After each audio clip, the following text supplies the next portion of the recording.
ओम भूर्भुवस्वः तत्सवितुर्वरेण्यं भर्गो देवस्य धीमहि धियो यो नः प्रचोदयात्। हम सभी प्राणायाम के माध्यम से प्राणों को मजबूत करने का,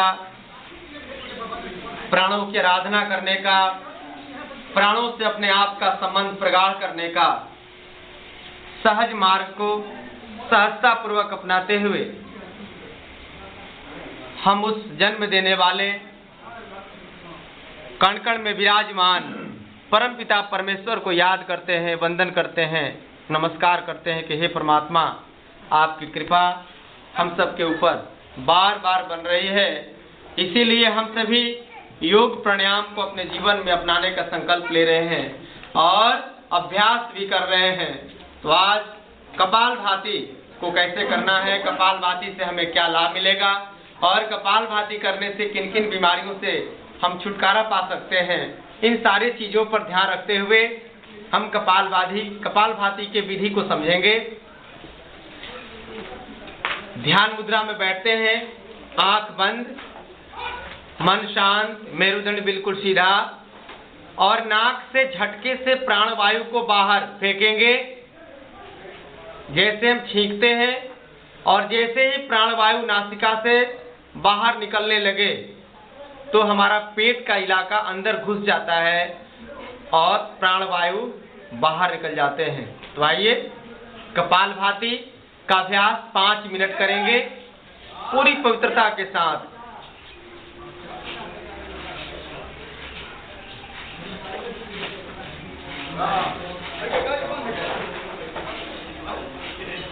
बहुत जतन से, बहुत जुगत से।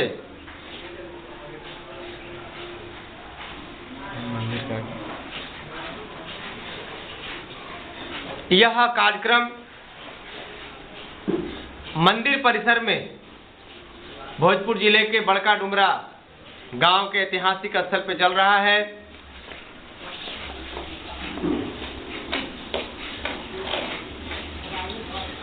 अभ्यास को लगातार करते रहेंगे और इस ठंड का भी आनंद लेंगे। आप ठंड को कोसिए नहीं, इस ठंड का आनंद लेने का प्रयास करिए।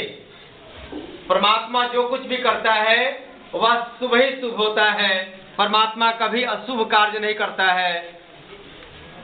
भले ही हम अपने अशुभ संस्कारों से परमात्मा के किए हुए कार्य अशुभ लगते हों, गलत लगते हों, कष्टकारी लगते हों, लेकिन याद रखना है हमें कि परमात्मा भगवान ईश्वर कोई भी कार्य हम सब के लिए कल्याण के लिए ही करता है। कपालभाति लगातार करते रहेंगे। 1 सेकंड में 1 बार स्ट्रोक लगाना है, 1 सेकंड में 1 बार झटके से प्राणवायु को बाहर निकालते रहेंगे।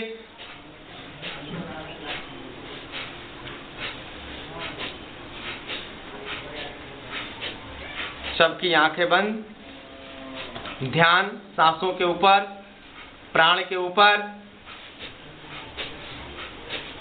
प्राण को वेगात्मक रूप से बाहर फेंकने का अभ्यास।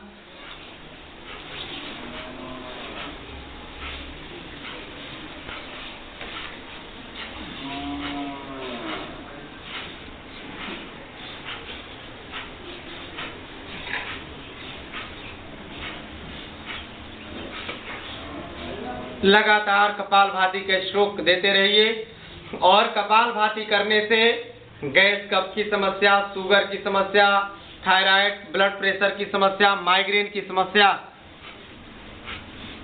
करते रहिए इसका अभ्यास। ये कम से कम 15 मिनट अभ्यास करना चाहिए और 15 मिनट का अभ्यास जो व्यक्ति सुबह और शाम को लगातार करता रहे वह व्यक्ति 100% निरोग हो जाता है, आरोग्य को प्राप्त कर लेता है और वह दीर्घायु होकर के शतायु हो जाता है।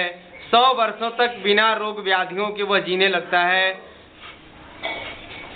शास्त्र हमें बार बार संदेश देते हैं कि व्यक्ति को 100 सालों तक कम से कम जीना चाहिए और जीने के लिए धन दौलत की आवश्यकता नहीं है। जीने के लिए साधन की आवश्यकता नहीं है, जीने के लिए बहुत बड़े संसाधनों की आवश्यकता नहीं है। केवल और केवल अपने विचारों को शुद्ध रखना है, अपने खान पान को सात्विक बनाना है और हमारा जीवन प्रेम, करुणा, दया, सेवा, परोपकार। अब ये जो चीज है प्रेम, ये कहीं बिकता नहीं है, इसके लिए कोई पैसा की आवश्यकता नहीं है। करुणा, इसके लिए भी कोई दुकान नहीं है दुनिया में कि जाकर के कहीं से हम करुणा खरीद लें। दया, दया के लिए भी कोई दुकान नहीं है। परोपकार करने के लिए भी कोई पैसा खर्च करना नहीं है। यानी प्रेम, करुणा, दया, सेवा, प्रेम, परोपकार, ये सब हमें निःशुल्क रूप में प्राप्त होते हैं और केवल मानसिक रूप से अपने हृदय में, अपने विचारों में, अपने मस्तिष्क में इसको स्थापित करते जाइए। एक दिन शुद्ध होकर के हम सभी बुद्ध हो जाते हैं। अपने भीतर के काम, क्रोध, मद, मोह, लोभ, अहंकार, राग, द्वेष, इन सारे अशुभ संस्कार कपालभाति करते करते दूर हो जाते हैं।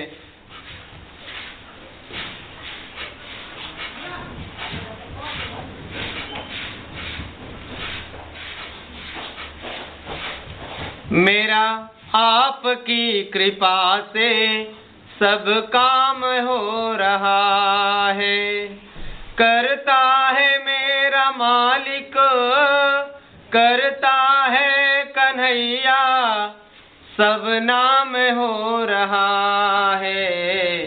परमात्मा सब काम करता है और मेरा नाम होने लगता है और हम सब कहते हैं कि ये सब कार्य मेरे द्वारा हो रहा है, जबकि यह कार्य परमात्मा के द्वारा होता है। करता है मेरा मालिक, मेरा नाम हो रहा है। करते जाइए कपालभाति।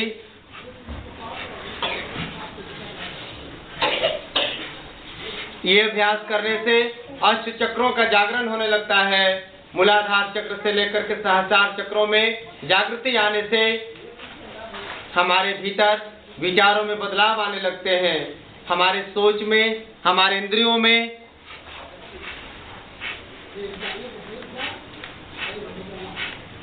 हम 24 घंटे ब्रह्म भाव में जीने लगते हैं। ब्रह्म भाव में जीने का मतलब उच्च चेतना में जीतना, आत्म चेतना में जीना,